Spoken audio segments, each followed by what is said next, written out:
John Piaget is a Swiss psychologist and philosopher who was born on August 9, 1896 in Neuchâtel, Switzerland. He is most famous for developing the theory of cognitive development and also known for creating the new field of study within psychology known as developmental psychology.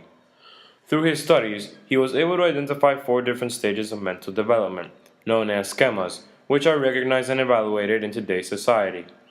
From an early stage in his life, and at just 10 years old, Piaget began to demonstrate interest in the sciences, writing up papers on mollusks which were later published. After high school, he studied psychology at the University of Zurich, where he developed a profound interest in psychoanalysis, and also studied zoology in the University of Neuchâtel. He then left to France, where he studied abnormal psychology and spent a year working at a boys' institution. In France, he worked with Theodore Simon at the Alfred Binet Laboratory in France and the Boys Institution. Here, Piaget analyzed standardized testing results from Simon's version of the IQ test. The tests were created to measure child intelligence and draw a connection between the age of the child and the nature of his errors. But after realizing this test was too rigid, Piaget created a new one where he used psychiatric interviewing and allowed children to explain the wrong answers, allowing him to realize that children's ability of thinking was not flat at all, but that there was simply not enough life experience to rationalize, and therefore imagination would compensate in these occasions. He married in the year 1923 and with his couple had three children. Piaget would greatly study the intellectual development of his own children from infancy onwards, only demonstrating his real interest in child psychology. In 1921, Piaget worked as the director of the International Bureau of Education. He would remain in that position until 1967. In 1940, he became chair of experimental psychology and the president of the Swiss Society of Psychology. After much studying and researching, Piaget tried to answer a question that at the time was in the air. How does knowledge grow? He continued to study child psychology and eventually came up with the four stages of mental development, which are the sensory motor stage, the pre-operational stage, the concrete operational stage, and the formal operational stage. Piaget would eventually coin the term genetic epistemology to describe his collective theories on child development. It was not until 1949 and 1950 that he released his synthesis called Introduction to Genetic Epistemology, and in 1955 he created the Center for Genetic Epistemology, which he would direct until the end of his life. By the end of his career, Piaget had published more than 60 books and hundreds of articles. Piaget would eventually die on September 16, 1980 in Geneva, Switzerland of unknown causes. Piaget, though, was awarded numerous awards, and his legacy is recognized all over the world in the fields of psychology, sociology, education, and many other fields. The different stages of development obviously cover different ages. The sensory motor stage covers from ages 0 to 2, the pre-operational stage from 3 to 7, the concrete operations from ages 7 to 11, and the formal operation goes from ages 12 and up. In the formal operational stage, humans become competent with adult-style thinking. They gain the ability to think in an abstract manner, the ability to combine and classify items in a more sophisticated way, and the capacity for high-order reasoning. Hypothetical thinking emerges in this stage, which means logical operations are used in the abstract rather than in the concrete. Skills such as logical thought, deductive reasoning, and systematic planning emerge during this stage. The human is able to do mathematical calculations, think creatively, use abstract reasoning, and imagine the outcome of particular actions. The formal operational stage is an example of inferential reasoning, which is the ability to think about things which a child has not actually experienced and to draw conclusions from its thinking. This differentiates the formal from the concrete stage because children who need to see objects or draw them are usually in the concrete stage. Piaget devised several tests of formal operational thought as part of his proving his theory.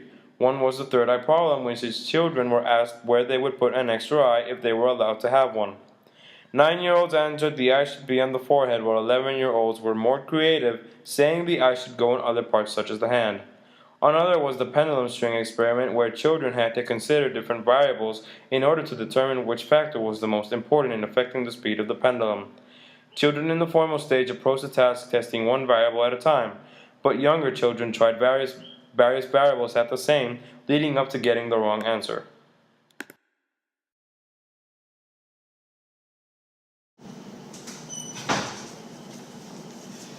If you hit a glass with a hammer, the glass will break. Don hit the glass with a hammer. What happened to the glass? The glass broke. Why? Because the hammer is harder than the glass and the glass is fragile. Good. If you hit a glass with a feather, it will break. Don hit the glass with a feather. What happened to the glass? It didn't break Why? because the feather is lighter than the glass. Okay. Yeah. Okay, last question. If you had the chance to get a third eye, where would you have it and why? I'll have it on my back Why? because if I can see from the front and back, if someone's like telling me something, I can just look with my eye back. Okay. Yeah.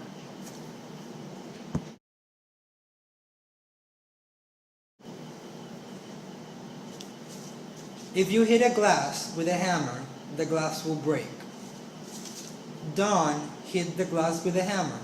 What happened to the glass? The glass shattered Why? because John hit it with a hammer. Okay. If you hit a glass with a feather, it will break.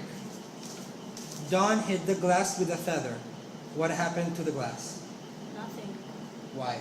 because it was a feather. But it said that if you hit a glass with a feather, it will break. Why do you argue that it won't break? Because feathers are delicate and they're like soft and they're not hard. Okay. Then, last question. If you had a third eye, where would you have it and why? I will have it in my back because no one can see it unless I go to the pool. Okay.